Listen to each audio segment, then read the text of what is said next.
जब भी हम कोई नई स्किल सीखना चाहते हैं तो हम एक दिन या एक ही बार में उस स्किल को कम्प्लीटली मास्टर नहीं कर सकते हैं। एग्जाम्पल, कोई इंस्ट्रूमेंट सीखना लाइक गिटार या singing, dancing, cooking etcetera. Similarly, learning a new language is also a skill, an art. We cannot expect to master it in one go. It requires patience, time and practice. Hello everyone, welcome back to my channel ज्ञान का मंदिर। आज हम जानेंगे right way to learn English. दुनिया में ऐसी कोई भी चीज़ नहीं है जिसे सीखा ना जा सके, बस ज़रूरत है तो सही गाइडेंस की और सही टेक्निक की। लैंग्वेज को सीखने के 4 गोल्डन रूल्स या स्टेप्स होते हैं: listening, speaking, reading and writing. और ये स्टेप्स कोई नए नहीं हैं, हम सब ने अपनी लाइफ में अप्लाई भी किए हैं। यस, आप खुद सोचिए, आप आज जो भी लैंग्वेज बोलते हैं उसे आपने कैसे सीखा। Unconsciously but step by step आपने ये चारों रूल्स फॉलो किए हैं। बचपन में जब आपको बोलना भी नहीं आता था, आपने बस लिसनिंग करी। आपके पेरेंट्स या क्लोज रिलेटिव्स जो भी बोलते थे वो आपके सबकॉन्शियस माइंड में फीड होता रहता था। थोड़ा बड़े होते होते आपने वर्ड्स बोलने स्टार्ट किए, खुद को एक्सप्रेस करना शुरू किया। नो मैटर आप सही बोलते थे या गलत, लोग आप पे हंसते थे या नहीं, आपने बिना किसी की परवाह किए लैंग्वेज बोलना शुरू किया। ये था हमारा सेकंड गोल्डन स्टेप या रूल, विच इज़ स्पीकिंग। और जैसे जैसे हम और बड़े हुए, हमने रीडिंग एंड राइटिंग भी स्टार्ट करी। तो आपने नोटिस किया, किसी भी लैंग्वेज को सीखने का सबसे इनिशियल स्टेप होता है लिसनिंग एंड स्पीकिंग। और यही हम सब गलती कर देते हैं। हम लैंग्वेज सीखने के लिए सबसे पहले ही रीडिंग स्टार्ट कर देते हैं, जिससे हमें लैंग्वेज पढ़ना लिखना तो आ जाता है, लेकिन लिसनिंग एंड स्पीकिंग में हमें नहीं आ पाती है, जिस वजह से ना हम इंग्लिश को सुनकर समझ पाते हैं और ना ही हम बोलकर खुद को इंग्लिश में एक्सप्रेस कर पाते हैं।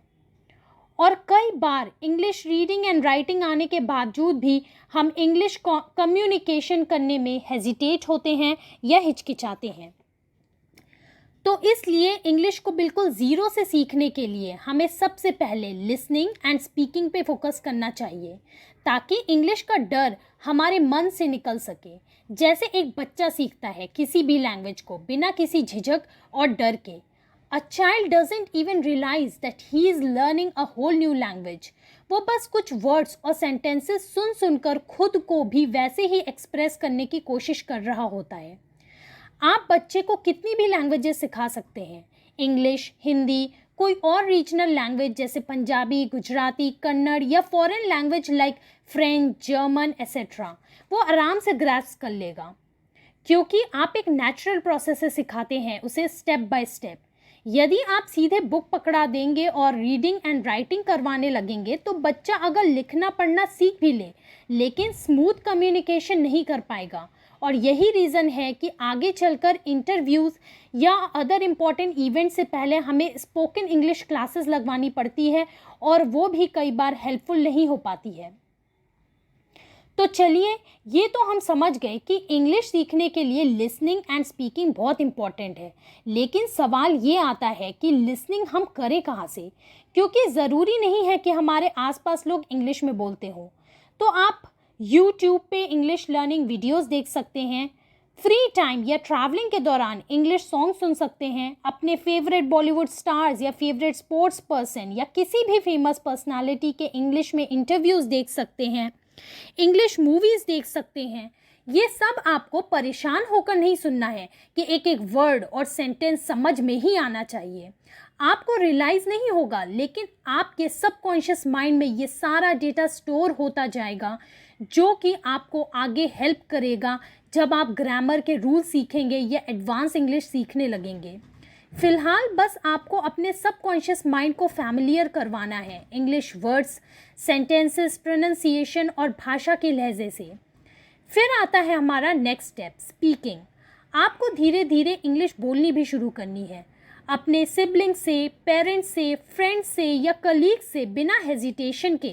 ये नहीं सोचना है कि कोई हंसेगा या क्या सोचेगा। न्यू लैंग्वेज सीख रहे हैं तो मिस्टेक्स तो होंगी ही, मिस्टेक से सीखना है और आगे बढ़ना है। Most importantly and above all, you have to start thinking in English, यानी इंग्लिश में सोचना शुरू करना है। खुद से इंग्लिश में बात करने के दो फ़ायदे हैं। एक तो आप हेजिटेट नहीं करेंगे, घबराएंगे नहीं, और दूसरा ये कि इससे हम ओवर थिंकिंग जैसे सीरियस मेंटल इशू को भी टैकल कर सकते हैं। आजकल ओवर थिंकिंग एक आम प्रॉब्लम हो चुकी है। हमारा ब्रेन नॉन स्टॉप थिंकिंग करता रहता है। यदि हम अपने ब्रेन को इंस्ट्रक्शन देंगे कि इंग्लिश में ही सोचना है, तो माइंड केयरफुली सोचेगा, क्योंकि अपनी मदर टंग में हम बचपन से बात कर रहे हैं, इसलिए ब्रेन बहुत कंफर्टेबल हो चुका है इस लैंग्वेज में सोचने के लिए। And so it tends to overthink without even realising that we are overthinking. So we have to instruct our mind to talk in English. तो इस तरह से हम एक न्यू स्किल भी सीख लेंगे एंड ओवर थिंकिंग से भी बचेंगे। Amazing, right? अगर आपको एकदम से सेंटेंसेस बनाने नहीं आ रहे हैं तो आप वर्ड से ही स्टार्ट करिए। अपने पिछले 3 इंग्लिश लर्निंग के वीडियोस में हमने बहुत सारे वर्ड सीखे हैं। आप उन वर्ड्स को ही अपने डेली यूज़ में बोलना शुरू करिए। एग्जाम्पल, ये बोलने के बजाय कि मैं बहुत शर्मीला हूँ, किसी से ज़्यादा बात नहीं करता, बाहर कम आता जाता हूँ, आप ये बोल सकते हैं कि आई एम एन इंट्रोवर्ट। यदि आपको सेंटेंस बनाने में अभी डिफ़िकल्टी आ रही है तो आप सिर्फ इंट्रोवर्ट वर्ड का भी यूज़ कर सकते हैं, जैसे मैं इंट्रोवर्ट हूँ। यदि बिल्कुल स्टार्टिंग में आप इंग्लिश सेंटेंस नहीं फॉर्म कर पा रहे हैं तो सिर्फ इंग्लिश वर्ड्स बोलकर भी आप इंग्लिश लर्निंग में एक कदम आगे बढ़ा सकते हैं।